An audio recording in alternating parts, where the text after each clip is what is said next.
ముఖ్యంగా 5,423 కోట్ల రూపాయలతో రాష్ట్రంలో ఉన్నటువంటి మైనారిటీలకు ఈ కేటాయింపులు చేయడం జరిగింది.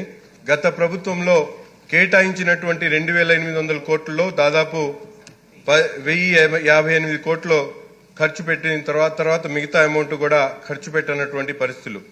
ఈరోజు కొండంత ప్రచారం చేసుకున్నారు గత ప్రభుత్వంలో, కానీ గోరంత సాయం కూడా చేయనటువంటి పరిస్థితులు గత ప్రభుత్వం ఉన్నాయి.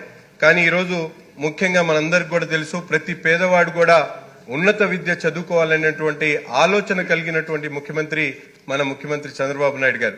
అందుకని ఎవరు ఏ రాష్ట్రంలో ఆలోచించినటువంటి విధంగా పెద్ద ఎత్తున మైనారిటీలో ఉన్నటువంటి చదువుకోవాలనేటువంటి ఆలోచన కలిగినటువంటి ప్రతి ఒక్క విద్యార్థి కూడా ఉన్నత విద్యకు దూరం కాకూడదనేటువంటి ఒక మంచి ఆలోచనతో గతంలో మౌలానా అబ్దుల్ కలాం పేరుతో పెద్ద ఎత్తున విదేశీ విద్య